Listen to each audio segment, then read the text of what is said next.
बिहार में सीटों का बंटवारा महागठबंधन और एनडीए दोनों के लिए मुसीबत बना हुआ है। महागठबंधन तो अभी तक यही तय नहीं कर पाया कि किस दल को कितनी सीटें लड़ने के लिए दी जाएं।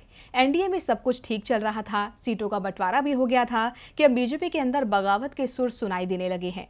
नवादा से बीजेपी सांसद और केंद्रीय मंत्री गिरिराज सिंह नाराज हो गए हैं। नवादा सीट गठबंधन में एलजेपी के खाते में चली गई है, लेकिन गिरिराज सिंह है कि यहीं से चुनाव लड़ने पर अड़े हुए हैं। 2014 के आम चुनावों में गिरिराज सिंह बेगूसराय सीट से चुनाव लड़ना चाहते थे, लेकिन तब बीजेपी ने उनको नवादा से टिकट दिया और अब 5 साल बाद गिरिराज नवादा सीट से दावेदारी कर रहे हैं तो पार्टी उन्हें बेगूसराय से चुनाव लड़ने का ऑफर दे रही है, क्योंकि नवादा सीट गठबंधन के सहयोगी दल एलजेपी के खाते में चली गई है। लेकिन 2014 में यहाँ से चुनाव जीते गिरिराज सिंह पार्टी का ये फैसला अभी तक स्वीकार नहीं कर पाए हैं। गिरिराज नवादा से ही चुनाव लड़ने पर अड़े हुए हैं। उनकी नाराजगी की खबरें भी आने लगी है। नवादा सीट एलजेपी के खाते में जाने पर गिरिराज ने कहा कि मैं इस पर ज्यादा कुछ नहीं कह सकता हूं, केवल प्रदेश अध्यक्ष ही इस पर कुछ कह सकते हैं, क्योंकि वो अंतिम समय तक कहते रहे कि आप जहां से चाहेंगे वहां से चुनाव लड़ेंगे। मैं वास्तव में उस पर टिप्पणी नहीं कर सकता, लेकिन मैंने ये जरूर कहा कि अगर मैं चुनाव लड़ूंगा तो सिर्फ और सिर्फ नवादा सीट से ही लड़ूंगा।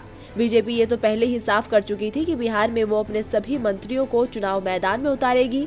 ऐसे में चर्चा है कि बीजेपी ने गिरिराज से बेगूसराय से चुनाव लड़ने को कहा है। बेगूसराय से सीपीआई ने कन्हैया कुमार को मैदान में उतारा है।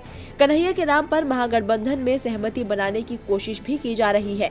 बेगूसराय में कड़ा मुकाबला देख गिरिराज सिंह इस सीट पर चुनाव लड़ने के लिए तैयार नहीं है। हम आपको बता दें कि बिहार में एनडीए के बीच सीटों का जो बंटवारा हुआ उसमें बीजेपी जदयू 17 सीटों पर और एलजेपी 6 सीटों पर चुनाव लड़ रही है।